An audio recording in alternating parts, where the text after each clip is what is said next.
Given their bitter rivalry, it was an encounter many thought could never happen. But today, in front of a roaring fire, the current and future president exhibited warmth.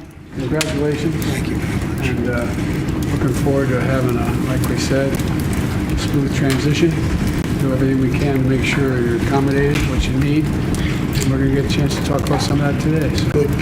Welcome Thank you back. very much. And thank you very much. And politics is tough, and it's in many cases not a very nice world, but it is a nice world today, and I appreciate it very much. A transition that's so smooth, it'll be as smooth as it can get, and I very much appreciate that, Jim. You're welcome. They conferred in the Oval Office for nearly 2 hours, discussing domestic issues, plus the wars in the Middle East and Ukraine. The surprise that many of us were not prepared for. The bromance of President Donald Trump and Joe Biden.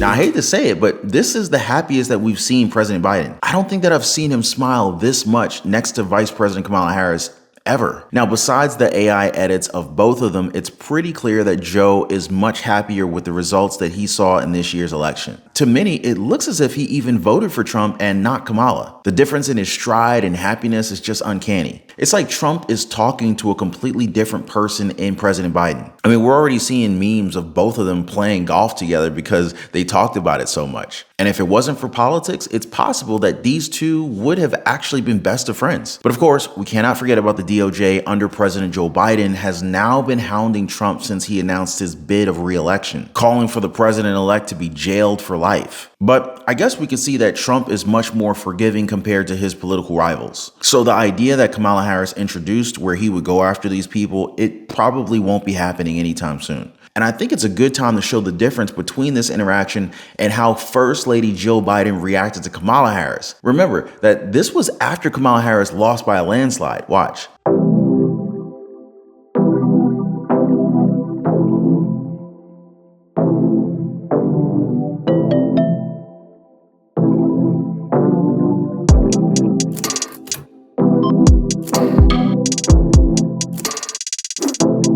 You can clearly see Kamala shaking hands with people and then get completely ignored by Jill Biden. She doesn't even look her way. And it's weird because Dougie was there. I guess they didn't want to kiss right in front of Kamala? I don't know. Compare that frosty reception to how both Joe and Jill Biden are smiling with the 47th president of our country, and you will see quite a difference. There's a joy that Kamala's campaign lost. It was taken all in by Trump and the Bidens. And doesn't it look like both of them voted for Trump? Did you guys notice how Jill Biden is wearing that red outfit? Is she secretly supporting the Republican Conservative Party now? Now, sure, there's a longer clip where Jill Biden and Kamala Harris smiled at each other, but it just looks so forced. It's kind of like they're doing it for publicity's sake. Now, we'll get back to Jill Biden in just a second, but I just want to kind of show you guys just how much heat the Bidens are getting with this Trump interaction. The message from the White House has been very negative toward the president-elect, a message that was spread out by White House Press Secretary Karine Jean-Pierre, one that she's having trouble explaining as her own boss is saying that everything's going to be all right under Trump. Watch. This administration message to millions of Americans that they're going to wake up the day after the election if Trump won and have their rights stripped away, that democracy would crumble, and the president said today we're going to be okay. So how do you square that? I can't square that. I'm going to square that in a way that hopefully makes sense, because I've been answering this question multiple times. The American people made the decision. There was an election 2 nights ago. There was. And it was a free and fair election. And we respect the election process. We do. And Americans spoke. And so the job of the president is to make sure we respect that. The job of the president is to make sure that we have a peaceful transfer of power. That is what the American people deserve. And that's what we're going to, it's not complicated. It's truly, truly as simple as that. As simple as that. The president called, the president-elect invited him to the White House. You know why? Because that's customary. That is customary. That is what you do. If you respect what the American people decided, that's what you do. Are any of you guys going to miss Corinne Jean-Pierre when she leaves the White House team? Because some critics feel like she just hasn't answered enough tough questions straight throughout her tenure. Gaslighting us, dancing around questions. But getting back to First Lady Joe Biden here, she invited Melania Trump to a White House meeting of their own. And while the president-elect seems to be in a forgiving mood, the former and soon-to-be First Lady, again, isn't. It is now confirmed that she will not have a meeting today, though she reached out to Melania Trump for the invite. Incoming First Lady Melania Trump will not be meeting. She tweeted, her office tweeted this morning, Mrs. Trump will not be attending today's meeting at the White House. Her husband's return to the Oval Office to commence the transition process is encouraging, and she wishes him great success. In this instance, several unnamed sources in the media continue to provide false, misleading, and inaccurate information. Be discerning with your source of news. There has been some reporting out there, notably from the New York Post, that the reasoning behind Melania Trump not coming to the White House today is because of that summer 2022 raid on Mar-a-Lago, the Trump's residence.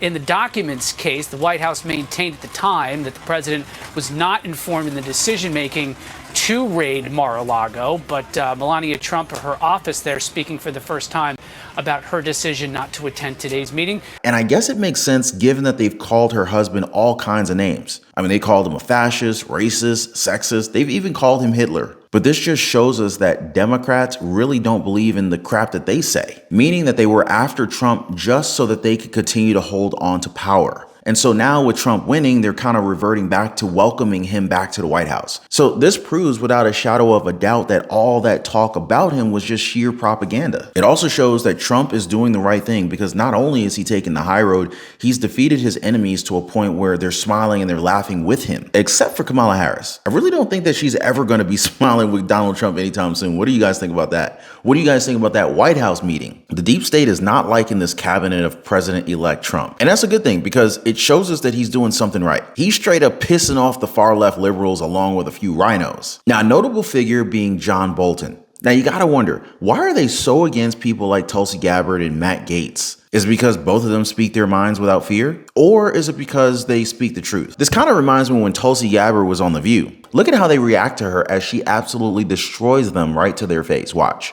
Some of you have accused me of being a traitor to my country, a Russian asset, a Trojan horse, or a useful idiot, I think was the term that you used. Which basically means that I'm naive or lack intelligence to know what's going on. They use that. I want to let your viewers know exactly who I am. All right. Set the record straight. I am a patriot. I love our country. I am a strong and intelligent woman of color, and I have dedicated almost my entire adult life to protecting the safety, security, and the freedom of all Americans in this country. It was the attacks on 9/11.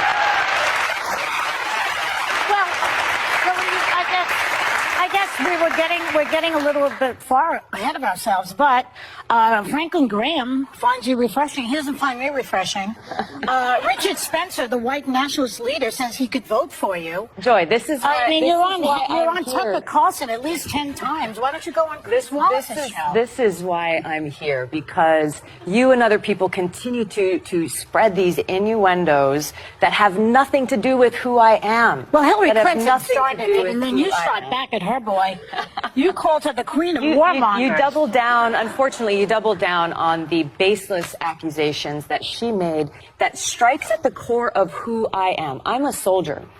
Because of the attacks on 9/11, I enlisted in the military to go after and defeat and destroy the evil that visited us on that day. I've served now for over 16 years, deployed twice in the Middle East during the height of the war, where every single day I saw firsthand the terribly high human cost. How do you guys feel about a smart, strong woman as the new national intelligence director of our country? A person that would oversee the U.S. intelligence agencies like the FBI, the CIA, and the NSA. Agencies that have not been doing well as of late. In fact, through the Biden-Harris administration, they've done terribly. So would it be safe to say that this outrage isn't anger, but more like fear? The fear that Tulsi Gabbard will actually do her job and protect not just President-elect Trump, but the intelligence of our country as a whole. And in doing so, it's plausible that heads will roll if people are held accountable for their actions. But what does she think about this appointment? Take us into the room or the airplane when this was offered to you. How did it go down?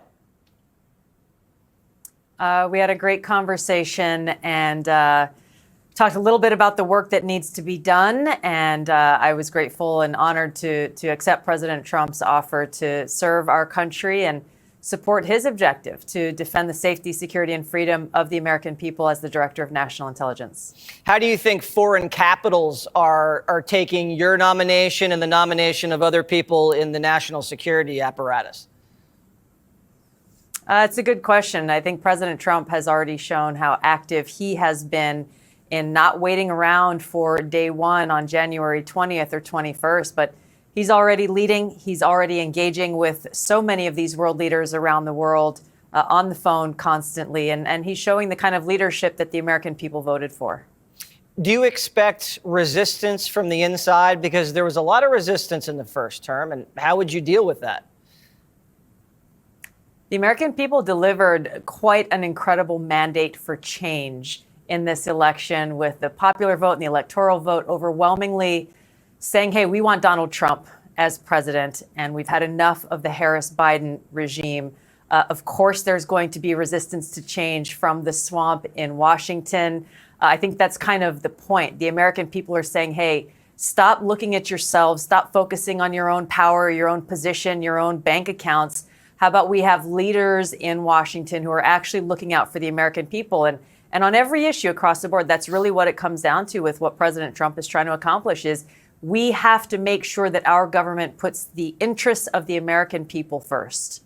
Now, I just want to remind you guys that Tulsi Gabbard was placed on a terror watch list by this current administration. And now she's about to head the entire intelligence unit of our country. Also, she was getting this criticism from her previous party, calling her, as you heard on The View, a Russian plant, a conspiracy theory at best with nothing to lean on. But even with all of that, John Bolton said that both Tulsi and Gates, they should be fully investigated by the FBI before taking any place on Trump's cabinet. Now, as you guys may already know, Matt Gaetz has been nominated to be our next attorney general, something that has the establishment very worried. Watch. I don't think either she or Matt Gaetz ought to have a confirmation hearing until they have both had full field FBI investigations. Why do you then I think the Chinese would say FBI investigations maybe into they are Gabbard? serious. I think so, given the Russian propaganda that she has espoused over the past period of time. I think she's a serious threat to our national security. I think Republican senators should reject both of them. Would any of you guys trust the FBI investigation at this moment? The same FBI that's missed key information regarding 2 assassination attempts on President Trump? This is proving something, though. The more of these people within the swamp that come out angry about these nominations, the more that we know that Trump is probably right about his picks, and that these are the very people that he should probably be placing in his cabinet. The president-elect Donald Trump saying, I am pleased to announce that former Congresswoman Lieutenant Colonel Tulsi Gabbard will serve as the Director of National Intelligence. For over 2 decades, Tulsi has fought for our country and the freedom of all Americans. As the former candidate for the Democratic presidential nomination, she has a broad support in both parties. She is now a proud Republican. I know Tulsi will bring the fearless spirit that has defined her illustrious career in our intelligence community, championing our constitutional rights and securing peace through strength. Tulsi will make us all proud. And we were learning more information yesterday about potential roles for Tulsi in this administration. It would not be the Secretary of Defense. It would not be the Director of the CIA. Instead, it is the Director of the National Intelligence. Well, I mean, I hope you don't forgive me for saying this, Kristen, but the general vibe on the Hill right now is WTF. People are shocked at the news of Gates, especially. I feel like I couldn't even get around to getting reaction on Tulsi Gabbard when this pick of Gates came down the pike. And we haven't even gotten to Tulsi Gabbard potentially having access to national security information. And Russia loves it, loves her. And I actually think almost more than Matt Gaetz,